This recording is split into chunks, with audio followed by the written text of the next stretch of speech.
Hello everyone, welcome to reading classes. Today we will start our new chapter of English class 7 3 questions. So let's start our chapter. तो इसमें हमें ना 3 question के बारे में बताया गया है कि एक किंग था जिसके पास की 3 क्वेश्चंस थे और वो अपनी क्वेश्चंस को पूछना चाहता था। तो अब हम देखते हैं कि वो कौन कौन से 3 क्वेश्चंस थे जो अपने जितना भी बुद्धिमान लोग हैं उनसे पूछना चाहता था। तो हम स्टोरी स्टार्ट करते हैं। सो the thought came to a cartoon king that he would never fail if he knew 3 things. So अब ना एक कार्टेन का किंग जो था वो सोचा कि अगर मैं ना 3 थिंग्स जान लूँगा तो मैं कभी भी फेल नहीं होऊंगा, ठीक है। अब वो सोचा, किंग बोला कि अब मैं क्वेश्चंस का आंसर कैसे जानूँ। अब दीज 3 थिंग्स कि अब उसके पास कौन से क्वेश्चंस क्या थे, हम पहले ये देख लेते हैं। 3 things were what is the right time to begin something, which people should he listen to, what is the most important for him to do। तो 3 थिंग्स क्या था, मतलब कि 3 क्वेश्चंस क्या थे। तो फर्स्ट क्वेश्चन था हमारा, ये रहा फर्स्ट क्वेश्चन, और ये सेकेंड एंड ये थर्ड। तो फर्स्ट था हमारा what is the right time to begin something, कि कौन सा समय अच्छा समय है कोई भी काम करने का। फिर सेकेंड क्वेश्चन था which people should he listen to, और उसे कौन सा इंसान का बात सुनना चाहिए। मैं थोड़ा कलर चेंज कर लेती हूँ, यहाँ पिंक ले लेते हैं, ठीक रहेगा। हाँ, थर्ड क्वेश्चन था what is the most important thing for him to do. तो अब किंग पे पास 3 क्वेश्चंस थे ना, तो अभी मैंने सारे क्वेश्चन पढ़े। तो अब देखते आगे क्या होता है। So the king therefore sent messengers throughout his kingdom promising a large sum of money to anyone who would answer these 3 questions। तो अब किंग ने कहा अपने मैसेंजर्स को कि जाओ और किंगडम के सभी लोगों को बोलो कि मेरे पास जो 3 क्वेश्चंस है उसका आंसर जो कोई भी दे देगा तो मैं बहुत ज़्यादा उसको बहुत लार्ज अमाउंट में उन्हें पैसे दूंगा। तो अब जो मैसेंजर्स थे वो जाकर ये राजा के बात को सभी के पास बोल दिए। तो अब आगे देखते हैं। आगे है many wise men came to the king but they all answered his question differently.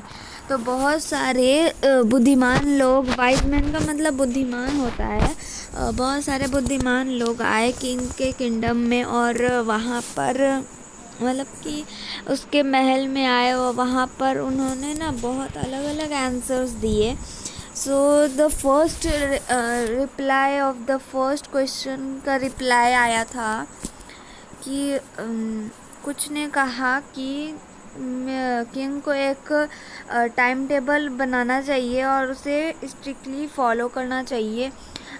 और फिर कुछ लोगों ने कहा कि only in this way they said could he do everything at its proper time. So तो ये राजा जब टाइम टेबल बना लेंगे तो वो सही टाइम पे, प्रॉपर टाइम पे सब अपना काम कर पाएंगे। तो इसे थोड़ा ऊपर कर लेते हैं। तो अब other said that it was impossible to decide in advance the right time for doing something the king should notice all. तो अब बहुत सारे लोगों ने कहा कि ये इम्पॉसिबल है कि डिसाइड का राइट टाइम क्या हो सकता है, फॉर कुछ करने का राइट टाइम क्या हो सकता है, ये सब इम्पॉसिबल है डिसाइड करना। तो अब किंग ना सबको नोटिस कर रहे थे। आगे देखते हैं। Notice all. अब आगे है what that was going on, avoid foolish pleasures and always do whatever and always do whatever seemed necessary at the time. सो अब ना वो किंग थोड़ा सोचे कि ये लोग मुझे फुलिश बना रहे हैं क्या, मतलब मुझे मूर्ख बना रहे हैं क्या. सो अब आगे देखते हैं क्या है. आगे है yet other said that king needed A council of wise man who would help him act the proper time at proper time. This was because one man would found it impossible to decide correctly without help from the others, and the right time for every action. So अब ना सभी ने कहा कि अब उन्हें ना एक ऐसे आदमी का जाना चाहिए, ऐसे आदमी के पास जो कि थोड़ा बुद्धिमान और वो उन्हें बता पाए कि सही काम का करने का सही टाइम क्या है. सो अब आगे देखते हैं. But then others said that there was something which would be urgent. This thing could not wait the decision of the council in order to decide the right time for doing something. It is necessary to look into the future, and only magician could do that. The king therefore would have to go to the magician. So अब कुछ ने कहा ना कि ये सब तो हम लोग का बस का बात नहीं है कि बता सके कि कोई भी सही काम को करने का राइट टाइम क्या है, कोई भी काम करने का राइट टाइम क्या है. तो अब ना उन्हें किंग को जाना चाहिए मैजिशियन के पास. तो अब देखते हैं आगे क्या हुआ. फिर किंग ने फिर आगे हुआ कि in their second answer of the second question some said that the people most necessary to the king were his counselors. Others said the priest. A few others choose a doctor, and yet other that his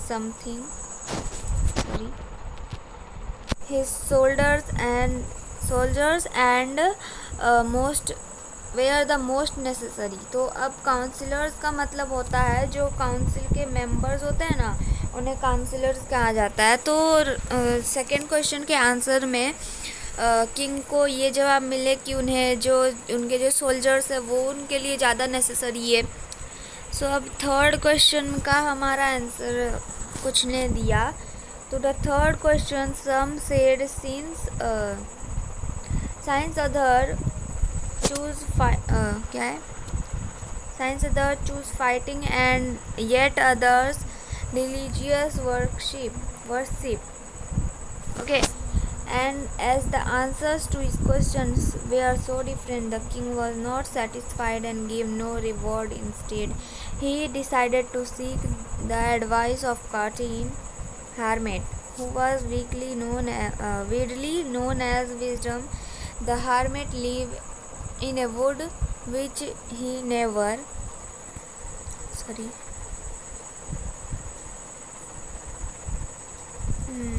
तो अब ना अब king को ना अलग अलग answers मिल रहे थे ना सारे क्वेश्चंस के.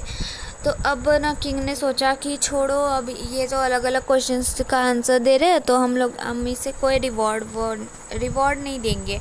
रिवॉर्ड का मतलब होता है कि इनाम हम लोग कुछ देंगे नहीं इसे, क्योंकि मुझे अलग अलग आंसर्स मिल रहे हैं. और किंग को संतुष्टि नहीं हुई इन आंसर्स से. तो अब ना वो हामिद के पास गए. हामिद का मतलब होता है, यहाँ पर आप देख सकते हो, यहाँ साइड में आपको हामिद का मतलब दिया है person who lives alone and leads a simple life. मतलब कि हामिद का मतलब होता है एक ऐसा पर्सन जो कि अकेला रहता है और एक सिंपल सा लाइफ जी रहा होता है, उसे ही हामिद कहते हैं.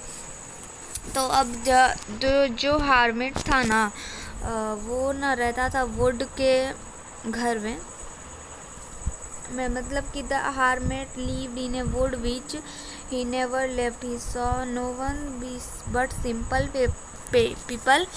And so the king put on ordinary clothes before he reached the hermit but the king left his horse with the bodyguard and went on alone. What is the king came near hermit's hut. He saw hermit digging ground in front of his. So अब जो hermit था ना, जो अलग अकेला रहता है, जो सिंपल लाइफ जीता है, उसे hermit कहते हैं। जो hermit था वो ना लकड़ी के घर पे रहता था। तो जो उनका जो झोपड़ी था ना, वहाँ पर जब किंग पहुँचे तो थोड़ा दूर में ही अपना घोड़ा और जो अपना जो हॉर्स था और जो अपना बॉडीगार्ड्स थे, उन्हें छोड़कर पीछे ही, और वो अकेले निकल गए, अकेले ही गए हामिद के पास। और उन्होंने देखा कि जो हामिद था ना, वो अपने घर के ही हट के बगल में, हट का मतलब होता है एक झोपड़ी, HUT का मतलब झोपड़ी होता है। मैं यहाँ पे लिख देती हूँ। हट का मीन्स होता है झोपड़ी, एक इस टाइप का नहीं होता जो झोपड़ी जैसा होता है। यहाँ पे गेट रहता है छोटा सा और एक खिड़की रहता है, और इसी के सामने ना देखिए ये ना एक टाइप का ऐसे झोपड़ी है, ठीक है। और यहाँ पर ना यहाँ पर ये जो हामिद है, ये ना अपना ये डिगिंग कर रहा है ग्राउंड को, मतलब फसल उगा रहा है। ये हामिद है, ये डिग कर रहा है, और यहाँ पर ना ये उसका हट है। और यहाँ से जो किंग थे ना, वो अपना ऑर्डिनरी ड्रेस पहन के वो आए हामिद को देखने कि क्या कर रहे हैं वो। तो उन्होंने देखा कि वो तो हामिद तो अपना ग्राउंड डिग कर रहे हैं। सो फिर अब है ही greeted the king and he greeted the king and continued digging. The hermit was old and weak, and as he worked, he breathed heavily. So अब ना जो hermit था ना, वो थोड़ा बहुत ओल्ड था, बूढ़ा था और वीक भी था। तो अब वो वर्क जब कर रहा था ना, अपना काम, जब वो जो ग्राउंड को जब डिग कर रहा था ना, ऐसे से डिग कर रहा था, तो वो मतलब कोड़ रहा था। डिग करने का मतलब होता है कोड़ना। तो जब वो डिगिंग कर रहा था तो वो ना बहुत ब्रीथ हैवीली, बहुत ज़ोर ज़ोर से सांसें ले रहा था। कि जैसे हम लोग कभी दौड़ लेते हैं तो हम लोग कितना ज़ोर ज़ोर से सांसें लेने लगते हैं ना। तो वो बहुत ज़ोर ज़ोर से सांसें ले रहा था, कि वो उनका ब्रीथिंग लेवल बहुत ज़्यादा हो रहा था, मतलब बहुत ज़्यादा सांसें ले रहे थे ज़ोर ज़ोर से। अब आगे देखते हैं। जो हैवीली ब्रीथ कर रहे थे, the king went up to the hermit and said, I have come to you wise hermit, I ask you to answer 3 questions. How can I learn to do the right thing at the right time? Who are the people I need most, and what affairs are the most important. तो अब ना जो king था ना, वो अपना सारा जो क्वेश्चंस थे उसके, वो क्वेश्चन को ना क्या किया ना कि हामिद के पास दोहरा दिया जाके। अब दोहराने के बाद वो हामिद देखते हैं क्या बोला। अब ना हामिद ने किंग की सारी बातें तो सुनी, बट ना कुछ बोला नहीं, वो अपना काम करता रहा। अब you are tired said the king, let me take the spade and work in your place. तो अब ना वो हामिद ने तो क्वेश्चन सुने, बट किंग को कुछ रिप्लाई नहीं किया। तो अब ना हामिद अपना काम ही कर रहा था, डिगिंग कर रहा था ना, वो तो डिगी करते रह रहा था। तो अब ना किंग ने कहा कि आप थक गए होंगे तो मुझे दीजिए कि मैं यहाँ पे जो डिग कर रहा था हामिद। अब किंग ने कहा कि दीजिए मैं ही डिग कर देता हूँ। तो डिग करने लगा किंग। तो आगे देखते हैं। यहाँ पर देखिए, ये जो था ना, ये हामिद,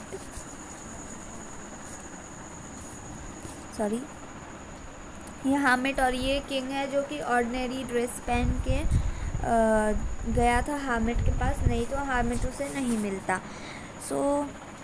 अब ना when the king had dug 2 beats, he stopped and repeated his question, but the hermit gave no answer but stood up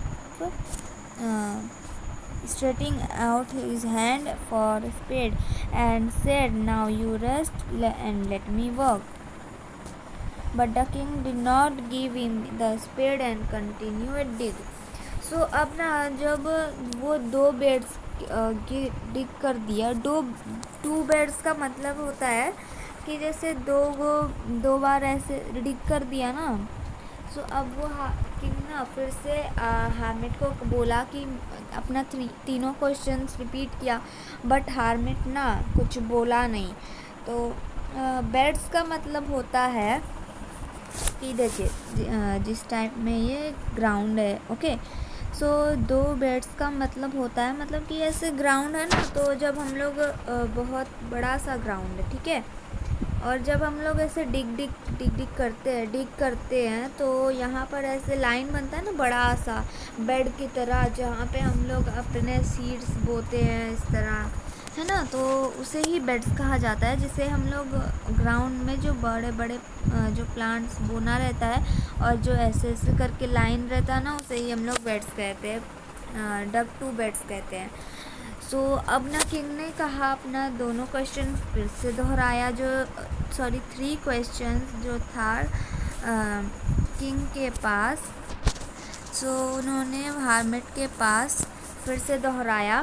सो अब हार्मिट ने कुछ कहा नहीं, वो खड़े हुए और जो अपना स्पेड था ना, स्पेड का मतलब होता है एक तरह का जो हल नहीं होता, इस तरह का, देखिए, हाँ ये देखिए यहाँ पर ये जो बड़ा, ये जो इसके हाथ में है ना, ये स्पेड है।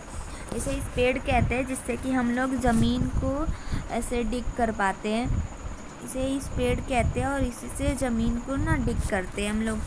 सो अब हार्मिट ने तो उसके आंसर का जवाब नहीं दिया और फिर खड़ा होकर बोला कि अब तुम रेस्ट करो, मैं खोद देता हूँ थोड़ा सा। तो अब किंग बोला कि किंग ने कुछ दिया नहीं, मतलब उसे स्पेड नहीं दिया, और ना क्या किया कि वो कंटिन्यूड डिग करते गया। सो अब 1 घंटा पास हो गया, 1 hour pass, and then another the sun went down the behind the trees, and at last the king struck the spade into the ground and said, "I came to you, wise man, for an answer to my question. If you can give me no answer, tell me so that I will return home." "Here comes something running," said the hermit.